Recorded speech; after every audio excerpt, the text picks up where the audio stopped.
So guys, yeah, this is the Dual Sports 2 Gen 5 of Trek. So, ganun siya guys. Ang pagkakaiba niya lang sa mountain bike is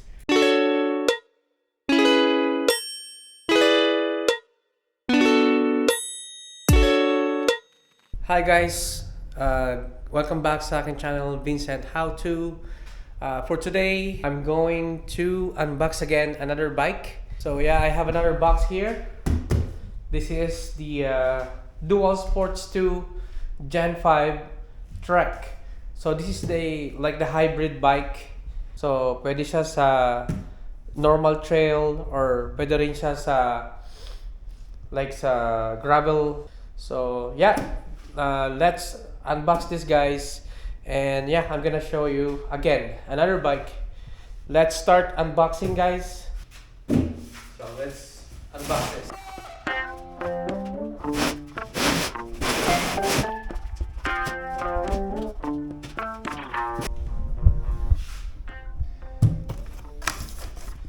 So yeah, that's the bike. This is my second one. Welcome to the Trek family. And what's inside?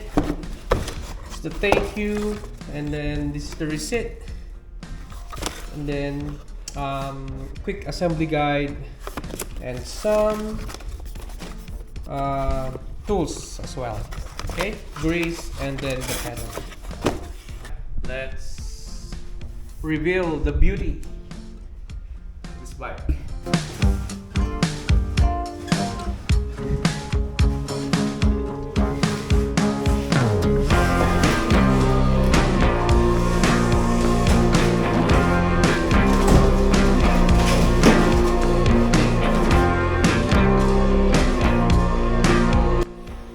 So here's the bike.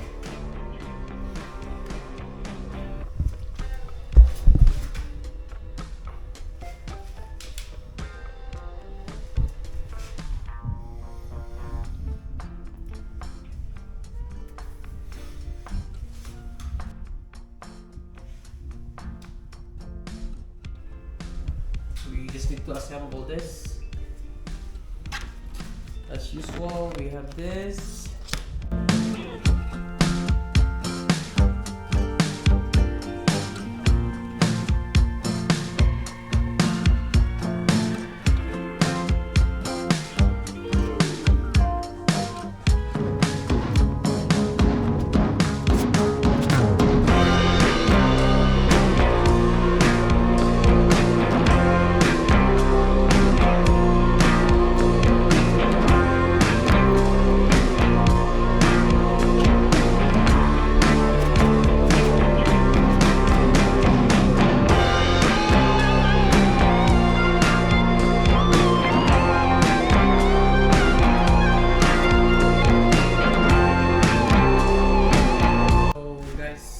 Notice the front wheel hindi siya clip on, so you have to use this to tighten up.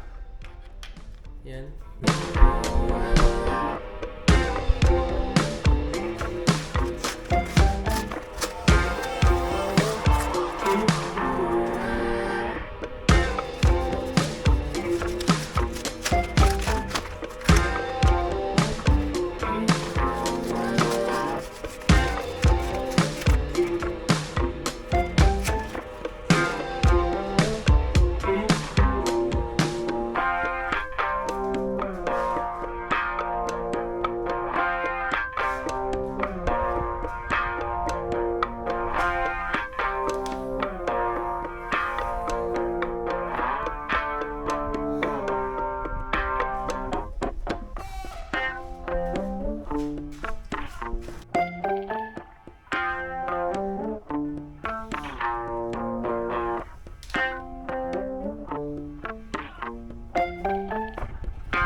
This is the Dual Sports 2 Trek Gen 5. So this is the hybrid bike. So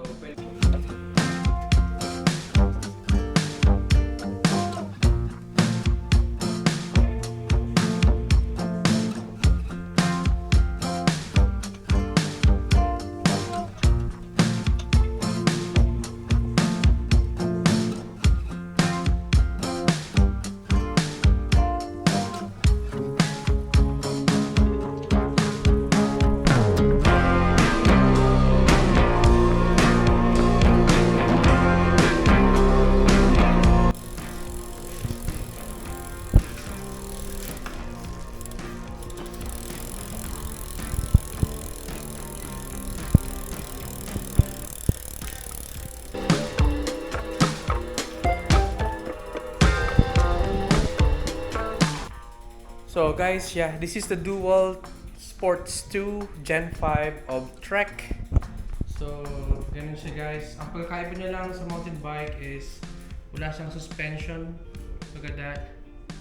So, pero ito yung hybrid ng gawa nila. Yung para siyang pang sports, pang road bike, and then mountain bike at the same time. So, look at that guys. This is the galactic gray color. Ang tires niya is 27.5 yung pagkalaki niya and 2.0 yung kanyang lapad. Yeah, may lapad siya guys. Look at that. Lapad yung gulong niya.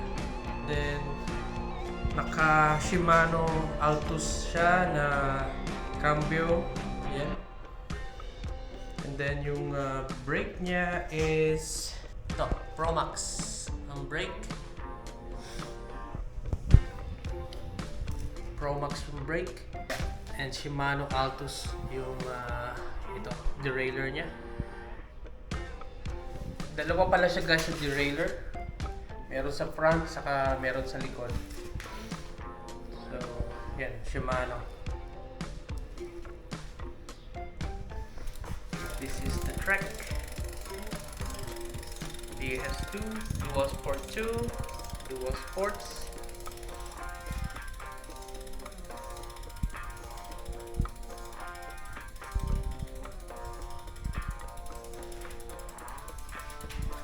Alright guys, so my unboxing of this bike, the Dual Sports Trek Gen 5 hybrid bike.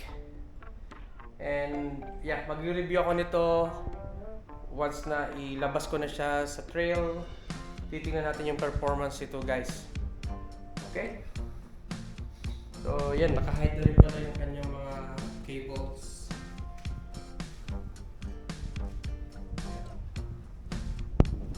Tingnan nyo guys. And this is the size small, okay?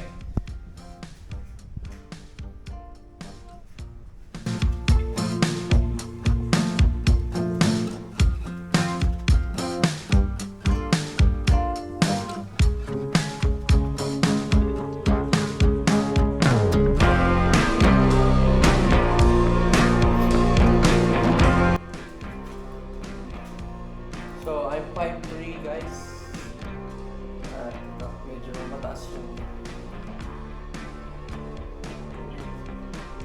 frame.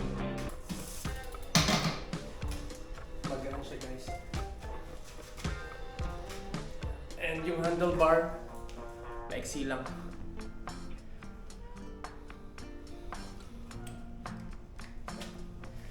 See.